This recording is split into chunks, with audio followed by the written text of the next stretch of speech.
आज की वीडियो में हम बात करेंगे धान में डीएपी, यूरिया और पोटाश कब कब प्रयोग करना चाहिए। एकदम कंप्लीट जानकारी आपको मिलने वाली है, तो पूरा वीडियो किसान साथियों देखिएगा।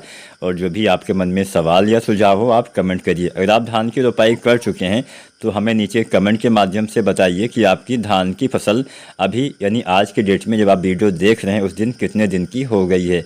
तो चलिए वीडियो स्टार्ट करते हैं। सबसे पहले डीएपी के बारे में बात करेंगे। अगर आप डीएपी खाद का इस्तेमाल करते हैं तो ऐसी दशा में डीएपी आपको कब डालना है, सबसे पहले आप यह जानिए। डीएपी का इस्तेमाल अंतिम जुताई के समय करना यानी रोपाई से पहले करना सबसे बेहतर होता है। तो जब आप रोपाई के बाद खेत को बराबर करवाते हैं तब इस्तेमाल कर सकते हैं, मतलब रोपाई करने से पहले प्रयोग करना बेहतर रहेगा। अंतिम जुताई के समय भी आप डाल सकते हैं।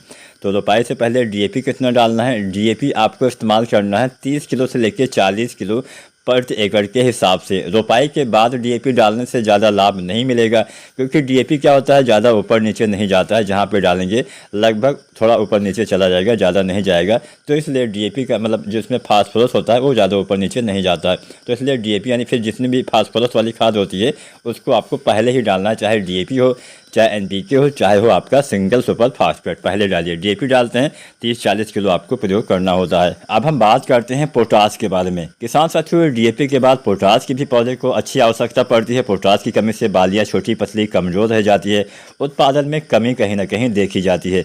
तो पोटाश का इस्तेमाल कब करना होता है, पोटाश धान में 2 बार डालिए। आधी मात्रा यानी संपूर्ण मात्रा में से आधी मात्रा आपको डालना है रोपाई के समय या 1 सप्ताह के भीतर, और आधी मात्रा 40-45 या अधिकतम 50 दिन तक आपको पोटाश का प्रयोग करना होता है। पोटाश की संपूर्ण मात्रा 30 से 35 या 40 किलो तक इस्तेमाल करिए। और पोटाश आपको कब डालना होता है, आधी मात्रा यानी अगर आप 30 किलो डालने वाले हैं तो 15 किलो रोपाई के समय डालिए और 15 किलो डालिए 40-45 दिन के आसपास। तो बेहतर पोटाश काम कर पाता है। एमओपी जो 60% वाला आता है उसकी मैंने मात्रा बताई है। तो पोटाश हो गया, डीएपी हो गया। अब हम बात यूरिया की करते हैं, जिसकी हम सबसे ज़्यादा मात्रा में प्रयोग करते हैं। किसान साथी, यूरिया धान में कम से कम 3 बार डालना चाहिए। अधिकतम आप कई भागों में बांट के भी इसका प्रयोग कर सकते हैं। अगर आपकी हल्की मिट्टी है तो आपको ऐसा ही करना चाहिए, कई भागों में बांट के देना चाहिए। फिलहाल यूरिया की संपूर्ण मात्रा 90 से 100 मतलब 120 किलो आपको प्रयोग करना है, यानी हर बार 30-40 किलो आपको प्रयोग करना है। लेकिन क्योंकि अगर आपने डीएपी का इस्तेमाल किया है तो यहाँ पे जो पहली बार आप यूरिया डालेंगे उसकी मात्रा कम हो जाएगी, क्योंकि डीएपी में भी आपका नाइट्रोजन पाया जाता है। और अगर आप एनपीके कोई डालते हैं तो उसमें भी नाइट्रोजन पाया जाता है।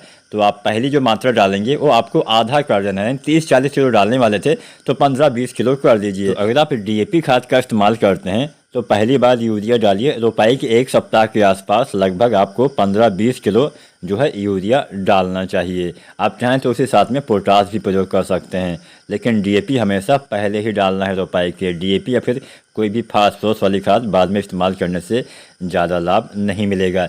इसके बाद दूसरी बार आप यूरिया डालिए 20 दिन से लेके और 30 दिन तक। कोई वैरायटी अगर जल्दी तैयार होती है तो ऐसी किस्म में 20 दिन पे 18-20 दिन पे ही डाल दीजिए। मध्यम अवधि की वैरायटी पे 20-25 दिन पे, देर से तैयार होने वाली किस्मों में 25 से 30 दिन तक आप यूरिया की दूसरी मात्रा प्रयोग करिए। अंतिम यूरिया 40 से 50 दिन के अंदर ही डालना है। अगर कोई वैरायटी जल्दी तैयार होती है तो आपको 40 दिन के अंदर डाल देना है। अगर कोई वैरायटी मध्यम अवधि की है तो 40-45 दिन तक। कोई वैरायटी देर से तैयार होती है तो 45 से 50 दिन तक उसमें आपको यूरिया डालना होता है। यानी 20 से 30 दिन पे यूरिया 30 से 40 किलो और 40 से 50 दिन पे यूरिया 30 से 40 किलो प्रयोग करना है। मात्रा भी उस हिसाब से कम ज़्यादा करना है। कोई वैरायटी जल्दी तैयार होती है तो उसमें यूरिया 30 किलो डालिए। मध्यम अवधि की वैरायटी में 35 किलो और देर से तैयार होने वाली धान की किस्म में आपको 40 किलो यूरिया की मात्रा डालनी होती है। यहाँ पे हमने जितनी भी खाद की मात्रा बताई है वो प्रति एकड़ के हिसाब से बताई है, और हाइब्रिड धान की वैरायटियों में इतनी मात्रा का इस्तेमाल आपको करना है। रोपाई के बाद अगर आप डालते हैं तो अच्छा लाभ आपको अवश्य मिलेगा। तो उम्मीद करते हैं डीएपी, यूरिया, पोटाश कब कितना डालें आज की वीडियो में आपको अच्छे से पता चल गया होगा। वीडियो पसंद आई हो तो लाइक शेयर करिएगा और फार्मिंग विद SRJ चैनल को सब्सक्राइब करिएगा। धन्यवाद।